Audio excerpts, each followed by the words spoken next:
Hello guys, this side Jitan Kumar from Gaya Bihar से belong करता हूँ और करंटली मैं अभी एक ईगल क्लब सोसाइटी में वर्किंग कर रहा हूँ। ठीक है। मेरे को यहाँ पे 5 से 6 महीने मंथली हो चुके हैं और मैं एज यहाँ पे असिस्टेंट सुपरवाइजर लेवल पे वर्किंग कर रहा हूँ। ठीक है ना। अगर इनकम की बात करें तो यहाँ पे मोस्टली 15 से 20 हज़ार रुपये अर्निंग आप इजीली कर सकते हो सोशल मीडिया के थ्रू से। तो किस तरीके से करते हैं, कैसे करते हैं, हम उसमें गाइड करते हैं, सिखाते हैं प्रॉपर स्टेप बाय स्टेप। ठीक है ना।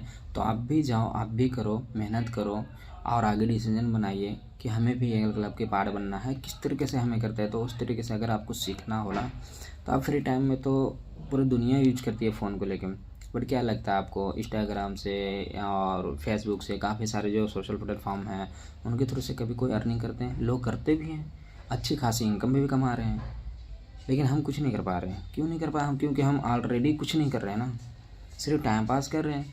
लोगों के रील्स देखते हैं, शेयर करते हैं, कमेंट करते हैं, लाइक मिलता है। हमें क्या मिलता है? ढंग से तो फॉलोवर्स नहीं बढ़ते हैं, ढंग से तो सब्सक्राइबर तक नहीं हो पाते हैं। बट क्या लगता है उन चीज़ को हमें फॉलो करने के लिए हमें क्या करना चाहिए था? अपने आप को एक स्किल डेवलपमेंट करना पड़ता है, सीखना पड़ेगा उस चीज़ के लिए। कुछ पाने के लिए ना बहुत मेहनत करना पड़ता है, बहुत ज़्यादा। लोग सोचते हैं कि अरे हम तो सब जानते हैं, सब सुनते हैं, सब समझते हैं, बट मेरे को भी ऐसे लगता था पहले कि सोशल मीडिया प्लेटफॉर्म पे तो एक ऐसे ही होता है, टाइम पास के लिए लोग करते हैं।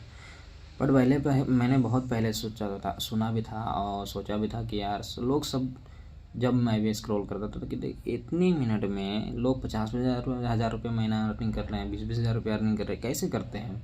हमें भी तो कुछ सीखने को मिलना चाहिए, हम भी तो जाने सुने। तो फिर मैंने ईगल क्लब सोसाइटी मेरे अचानक से एक प्लेटफॉर्म पे मिली, ऐसे मतलब चलते चलते मिल गया, समझ लिए। वो ऊपर वाला का देन है। अब आज मैं यहाँ पे फाइनेंशियल फ्रीडम से भी बचने वाला हूँ। लोग कहते हैं ना कि एक एक रुपये के लिए तरसना पड़ जाता है, बट मेरे लाइफ में भी ऐसे ही था कुछ। और जब से हमने इस चीज़ को समझा और देखा सुना, इस चीज़ को आगे बढ़ने की कोशिश की, और ये हमारे प्लेटफॉर्म पे वर्क करती है FLP का, फॉरएवर लिविंग प्रोडक्ट इंटरनेशनल है, ये ब्रांड है हमारा। ठीक है। हम नहीं चाहते थे कि ये कोई ऐसी सिस्टम हो जहाँ से मेरे साथ कोई इनकम ना आना शुरू, बट यहाँ से हमने इंकरेज किया, अपने आप को डेवलप किया और इस लेवल पे जाके पहुँचे हैं कि कोई इसका कोई मुकाबला नहीं कर सकता भाई। मैं भी पहले जॉब करता था एक छोटे मोटे रेस्टोरेंट में, होटलों में जा कर मैं मेहनत करता था, रात दिन 12-12 18-18 घंटा काम करने के बावजूद भी मेरे को 15 से 20 हज़ार रुपये पर सैलरी मिलती थी। इससे क्या होता था? कुछ नहीं गुजारा होता है भाई, कुछ भी नहीं चलता है। आम आदमी से देख रहे हो मेरे को, आज भी मैं नॉर्मल पर्सन हूँ। क्यों? क्योंकि मेरे को पता है दुनिया कितनी डेवलप हो चुकी है, कितनी आगे बढ़ चुका है, बट मेरे अंदर अभी भी वही क्वालिटी है और वही चीज़ें हैं। हम वो चीज़ को साबित नहीं कर पा रहे हैं, दुनिया नहीं चेंज कर पा रही है, हम अपने आप को नहीं चेंज कर पा रहे हैं। तो क्या फ़र्क पड़ता है? किसी को कुछ होता है क्या?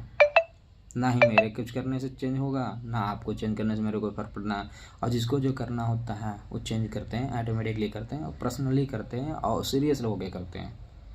हम तो करने को तैयार हैं भाई। अगर आप भी तैयार हो इस चीज़ को आगे करने के लिए और आगे मेंशन करना चाहते हो, आगे आगे डिजिटल में समझने के लिए कुछ और कुछ जानकारी चाहिए, जैसे कि फॉर एग्जांपल मान लेते हैं कि हमें कुछ चीज़ का फील्ड का नॉलेज नहीं होता। आप कॉलेज में जाते हो, स्टूडेंट करते हैं, पढ़ाई करते हो, आप स्टूडेंट बन के आते हो, बच्चे से लेकर स्टूडेंट बन जाते हो, तब तक कि जब तक कि आपको वो एक्सपीरियंस नहीं मिल जाता। 10 से 12 साल तक का आप घिसते हो पेन कागज़ डायरी लेके, ठीक है ना, तो जाके आपको नॉलेज मिलता है और माइंड में आपको सेट होता है। बट क्या लगता है उस चीज़ को लेके हम कभी सेटिस्फैक्ट हैं कि मेरे को उस चीज़ से हम बेनिफिट मिल सकता है? जितनी भी हमने आज तक पढ़ाई किया है, भाई हमने तो कभी पढ़ाई नहीं की है। पढ़ाई किया था, हमारा वो दिन ही नहीं था पढ़ाई करने का, वो सिचुएशन ही नहीं आया, वो समझ भी नहीं आया पढ़ाई क्या होती है, समझदारी क्या होता है। पर उतना टाइम वेस्ट करता है, उससे ज़्यादा आज तक मेरे को कुछ नहीं मिलता। आज भी ये डिग्री ये कहाँ कहाँ लोग कितने कितने सारे डिग्री कर गए, तो मेरे को नाम भी नहीं पता है। बट इतने डिग्री करने के बावजूद भी नौकरी के लिए लोग भटक रहे हैं, अब भटकते आ रहे हैं। उनको आज तक नसीब ही नहीं साथ दे रहे, भगवान के ऊपर छोड़ रहे। भगवान क्या करेगा? भगवान ने माँ बाप ने पोस पाल के बड़ा कर दिया जी, आसमान इतना ये हुनर दे दिया कि आपको इस लायक बना दिया कि आप खुद डिसीजन बना सकते हो, खुद एक ले सकते हो कि हमें क्या करना चाहिए, किस लेवल पे जाना चाहिए, कौन सा सही है कौन सा गलत है, रास्ता हम खुद डिसाइड कर सकते हैं।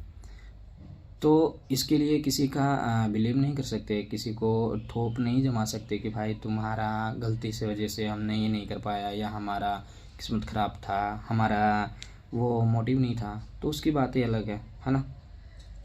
कुछ अलग करो, यूनिक से करिए, जहाँ से आपको मौका मिले, आगे बढ़ने के चांस मिले। आने वाला 10 साल बाद क्या फ्यूचर होने वाला कोई नहीं जानता है, ठीक है ना। 10 साल पहले क्या था इंडिया, आज क्या है आपको भी पता होगा। बट ये आने वाला समय इतना है कि ग्रोथ होने वाली है, कुछ अलग ही लेवल, हाई लेवल की जाने वाला है प्लेटफॉर्म। और है एक सिर्फ यही नहीं, जिस भी फील्ड में आप काम करते हो, जहाँ भी काम करते हो, बहुत अच्छे से काम करिए, लगन से करिए, मेहनत से करिए, और इस लेवल पर तक पहुँचिए जहाँ तक कि आपको किसी ने कोई बता नहीं सकता, सोचा तक भी नहीं होगा आपको यहाँ तक आपको पहुँचना। तो आप उस सही रास्ते पे चल रहे हैं, है ना।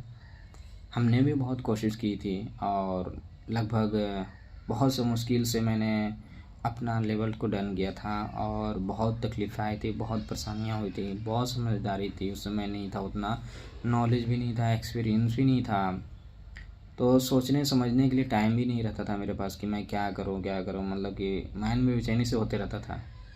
तो ज़िंदगी ने बहुत कुछ दिया और बहुत कुछ लिया भी है। कहते हैं ना कि ऊपर वाला देता है तो छप्पर फाड़ के, है ना, और लेता है तो पूरा दुनिया उजाड़ के। तो सेम फ्यूचर था मेरा भी। दिया तो बहुत कुछ, इतना अच्छा सब कुछ दिया भगवान ने, शक्ल सूरत मेहमान एक इंसान बना कर दिया इस पृथ्वी पर, माँ बाप के एक सहारा दिया। बट मैं छोटा ही था तभी मेरा पिताजी गुजर गया, और मैं अपनी लाइफ को कुछ नहीं कर पाया। फिर मैं पढ़ाई तक भी नहीं कर पाया, फिर जिम्मेदारी बढ़ गई घर का। तो हर सिचुएशन से करते करते मैं लड़ते लड़ते आज इस लेवल तक पहुंचा हूं, काम करते करते मैं यहाँ तक पहुंचा हूं। तो कहीं न कहीं ऊपर वाला का भी देन था कि तुम इस लायक हो तो तुम्हें यहाँ पे जाना चाहिए था। वो हमारी गलती नहीं है, नहीं हम भगवान को गलती देते हैं, खुद स्वयं हमारा गलती होता है। भाई गरीब होना कोई पाप नहीं है, कोई बहुत बड़ा तूफान नहीं है कि हम ऐसा घर में क्यों जन्म लिए, ऐसा घर में। वो हमारी सोच है, हम उस चीज़ को, लाइफ को एंजॉय कर सकते हैं। भाई हमें गरीब बनाया मानता हूँ, बट यहाँ से हमें उठने का एक मौका मिलता है, एक लेवल मिलता है जहाँ से कि हम अपने आप को चेंज करें, अपने लेवल से भी ज़्यादा हटकर कुछ बना दें और कर दें, तो उससे बढ़ के और क्या होगा, है कि नहीं। तो सबके लिए यही है मैसेज कि भाई छोटी मोटी चीज़ों से, परेशानियों से डरे ना, और डर के आगे जीत होता ही है, सबको पता है।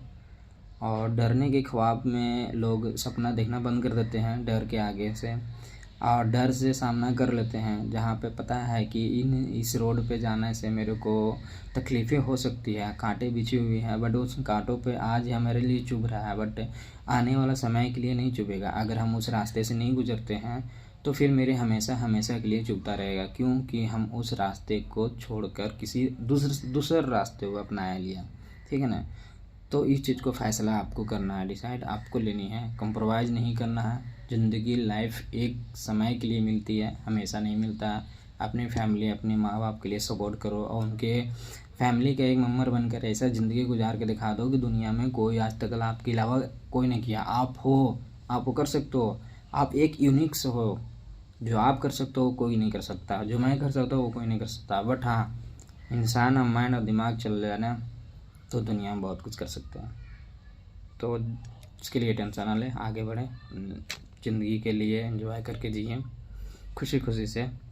बाकी हम मिलते हैं फिर नेक्स्ट टाइम में किसी अलविदा के साथ। ओके।